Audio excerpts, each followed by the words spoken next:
ये है वो बदनाम जमाना आइलैंड जिसे लिटिल सेंट जेम्स या फिर एप्स्टीन आइलैंड कहते हैं। 72 एकड़ के इस आइलैंड पर तकरीबन हर लग्जरी मौजूद थी। यहाँ लग्जरी रिजॉर्ट से लेकर प्राइवेट डॉग्स और लाइब्रेरी से लेकर सिनेमा सब कुछ मौजूद था। दुनिया की बड़ी शख्सियात का इस आइलैंड पर आना जाना लगा रहता था। पर सच ये है कि यहाँ पार्टीज और वेकेशन की आड़ में कम उम्र बच्चों का गैर मुनासिब इस्तेमाल होता था। रिपोर्ट्स हैं कि इसी आइलैंड पर कुछ अंडरग्राउंड टनल्स भी बने थे।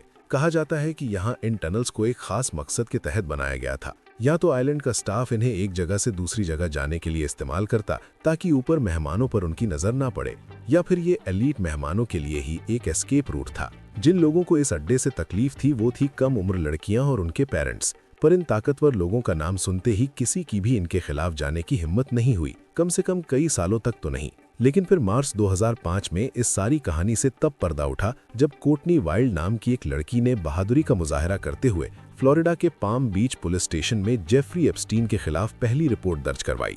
इस केस में पुलिस, FBI और दूसरी इन्वेस्टिगेशन एजेंसीज को जो सबूत मिले उसने सबके रोंगटे खड़े कर दिए। एविडेंस में शामिल थे अहम शख्सियात के नाम, उनकी नामुनासिब तस्वीरें और एप्स्टीन आइलैंड तक जाने का फ्लाइट लॉग। इन तमाम सबूतों को कोर्ट में पेश किया गया और इन्हीं डॉक्यूमेंट्स को एप्स्टीन फाइल्स कहा जाता है। पर सवाल ये है कि कौन था जेफरी एप्स्टीन, उसके पास इतना पैसा आया कहां से, और वो मशहूर तरीन लोगों से कनेक्शंस बनाने में कैसे कामयाब हुआ। सीक्रेट आइलैंड पर सीक्रेट टनल्स के अलावा FBI को और क्या कुछ मिला, और सबसे बढ़कर इतने सिक्योर्ड जेल में जब जेफरी की मौत हुई उस रात CCTV कैमरास का खराब होना कोई इत्तेफाक था या फिर इसके पीछे भी किसी बड़ी ताकत का हाथ था।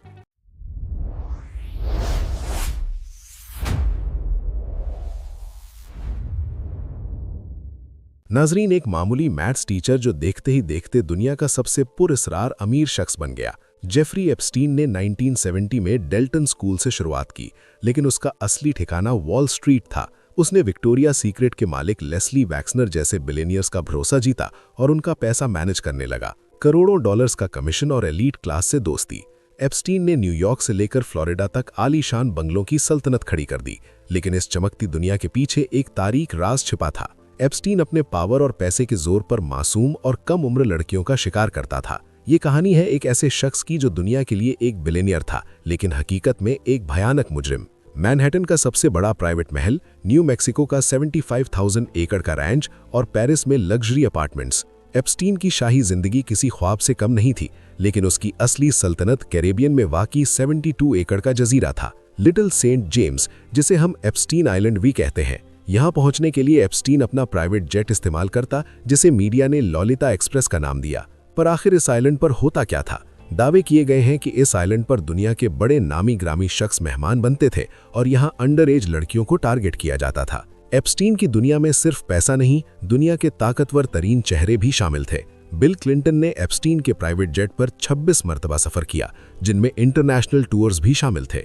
डोनाल्ड ट्रंप भी 90s में एप्स्टीन के पड़ोसी और दोस्त थे, लेकिन बाद में दोनों में दुश्मनी हो गई। ट्रंप ने दावा किया कि उन्होंने हमेशा एप्स्टीन के आइलैंड जाने से इनकार किया था। लेकिन सबसे बड़ा झटका ब्रिटिश रॉयल फैमिली को लगा। प्रिंस एंड्रयू पर इल्जाम था कि उन्होंने 17 साल की वर्जीनिया जूफ्री को एप्स्टीन के कहने पर अब्यूज किया। वर्जीनिया की प्रिंस एंड्रयू के साथ वो मशहूर तस्वीर दुनिया भर में वायरल भी हुई। इसका अंजाम ये हुआ कि प्रिंस एंड्रयू को अपनी रॉयल ड्यूटीज छोड़नी पड़ गई, $12 मिलियन का सेटलमेंट करना पड़ा और अक्टूबर 2025 में उनसे प्रिंस का लक़ब भी छीन लिया गया। बिल गेट्स से लेकर हॉलीवुड स्टार्स तक हर कोई एप्स्टीन के सोशल सर्कल में था। FBI को एप्स्टीन के घर से ढेरों CDs और फोटोज मिली, जिससे ये भयानक शक पैदा हुआ कि वो इन बड़े लोगों को ब्लैकमेल करता था। हालांकि कानून को अब तक कोई क्लाइंट लिस्ट नहीं मिली, लेकिन एप्स्टीन के ये ताल्लुकात आज भी दुनिया के लिए एक उलझी हुई पहेली है। एप्स्टीन के गुनाहों का भांडा सबसे पहले 2005 में फूटा, जब फ्लोरिडा की कोर्टनी वाइल्ड नाम की लड़की ने हिम्मत दिखाई और पाम बीच पुलिस को एप्स्टीन के खिलाफ बयान दिए। पुलिस इन्वेस्टिगेशन ने दुनिया को हिला कर रख दिया। पता चला कि एप्स्टीन एक दो नहीं बल्कि दर्जनों अंडर एज लड़कियों का शिकार कर रहा था। और यहीं से शुरू होता है दुनिया की जुडिशियल तारीख का सबसे बड़ा मजाक। 2008 में जब एप्स्टीन को उम्र भर के लिए जेल जाना चाहिए था, तब एक सीक्रेट डील तैयार की गई। US अटॉर्नी एलेक्जेंडर एकोस्टा और एप्स्टीन के महंगे वकीलों ने मिलकर विक्टिम्स को अंधेरे में रखा और एक ऐसा समझौता किया जिसने एप्स्टीन को बचा लिया। नतीजा, एप्स्टीन को सिर्फ 18 महीने की सजा हुई और हैरत की बात यह कि उसे जेल में भी VIP ट्रीटमेंट मिला। वो दिन भर अपने ऑफिस में काम करता और रात को सिर्फ सोने जेल जाता था। सिर्फ 13 महीनों के बाद वो पूरी तरह आज़ाद हो गया। इस डील ने न सिर्फ एप्स्टीन को बल्कि उसके ताकतवर साथियों को भी बचा लिया, जिनका नाम अब भी एप्स्टीन फाइल्स में दबा है। लेकिन यहाँ पर एप्स्टीन ने एक गलती कर दी। उसका घमंड और अपने पर भरोसा ही उसे ले डूबा। अपने आप को बचाने के लिए एप्स्टीन ने अपना ताल्लुक पावरफुल लोगों के साथ जाहिर तो किया, लेकिन ये चीज़ मीडिया ने पकड़ ली और डील की कहानी पूरी दुनिया में लीक हो गई। उसने समझा था कि पैसों की ताकत से विक्टिम्स को यानी उन लड़कियों को खरीद लेगा, पर यह उसकी सबसे बड़ी गलतफहमी थी। कॉर्टनी वाइल्ड के स्टैंड लेने के बाद और भी काफ़ी लड़कियों को हिम्मत हुई और उन सब ने एप्स्टीन के खिलाफ एक स्टैंड लिया। उन्होंने 2008 की इस डील को कोर्ट में चैलेंज करना शुरू कर दिया। जुलाई 2009 में एप्स्टीन की एक विक्टिम वर्जीनिया जेफरी ने सिविल लॉ सूट फाइल किया, जिसमें उसने कहा कि एप्स्टीन और गिलेन मैक्सवेल ने उसे मशहूर लोगों के साथ गलत काम करने पर मजबूर किया। यहां आपको बताता चलूं कि गिलेन मैक्सवेल एप्स्टीन की गर्लफ्रेंड थी, जिसका इस जुर्म में बहुत बड़ा किरदार था। उसका काम मासूम अंडरएज लड़कियों को रेट करना था। वो स्कूल्स के बाहर लड़कियों को पैसों का लालच देकर जॉब के बहाने हायर करती थी। 2010 के बाद से ही थोड़ी बहुत खबरें निकलना शुरू हो गईं कि एप्स्टीन ने कैसे फ्लोरिडा में अपने लिए सजा खरीदी थी। 2011 में डेली मेल ने जूफरी का इंटरव्यू छाप दिया, जिसमें प्रिंस एंड्रयू का जिक्र था, जिससे शहजादी की मुसीबतें शुरू हो गईं। फिर 2015 में अमेरिकन मीडिया में भी ये सवाल उठने लगे कि आखिर एप्स्टीन को इतनी रियायत क्यों मिली थी। सालों की खामोशी के बाद 2018 में एक बड़ा धमाका हुआ। जर्नलिस्ट जूली के ब्राउन ने अपनी रिपोर्ट परवर्जन ऑफ जस्टिस में फाश किया कि कैसे सिस्टम ने मिलकर एक मुजरिम को बचाया था। इस रिपोर्ट ने अमेरिका में जैसे आग सी लगा दी। इस रिपोर्ट के चलते 6 जुलाई 2019 को जेफरी एप्स्टीन को दोबारा गिरफ्तार कर लिया गया। इस बार कोई सीक्रेट डील काम ना आई। अदालत ने उसे बेल देने से इनकार कर दिया और इस पॉइंट पर दुनिया के ताकतवर लोग डर रहे थे कि एप्स्टीन अब एक एक करके सबके नाम उगलेगा। लेकिन ट्रायल शुरू होने से पहले ही दुनिया को हिला देने वाली खबर आई। 10 अगस्त 2019 की सुबह न्यूयॉर्क की सबसे महफूज जेल में एप्स्टीन की लाश मिली। Was found dead in his jail cell in New York on Saturday. Official report में कहा गया कि उसने खुदकुशी की है, लेकिन हकीकत बहुत अजीब थी। उस रात जेल के कैमरास खराब थे, गार्ड सो गए थे और एप्स्टीन को अचानक सुसाइड वॉच लिस्ट से हटा दिया गया था। अब अमेरिका की गलियों में एक ही नारा गूंजने लगा कि एप्स्टीन ने खुदकुशी नहीं की थी। लोगों का मानना है कि उसे खामोश करवाया गया ताकि दुनिया के बड़े नामों के राज हमेशा के लिए दफन हो जाएं। हालांकि कानून ने इसे सुसाइड ही कहा, मगर आज भी ये दुनिया की सबसे बड़ी पहेली है। एप्स्टीन की मौत के बाद नजरें उसकी सबसे करीबी साथी गिलेन मैक्सवेल पर टिक गई। मैक्सवेल, जो एक मशहूर ब्रिटिश मीडिया टकून रॉबर्ट मैक्सवेल की बेटी है, को एप्स्टीन की मैडम कहते थे। वही एप्स्टीन के लिए नौजवान लड़कियों को ढूंढने, फंसाने और उन्हें ट्रेन करने में मदद करती थी।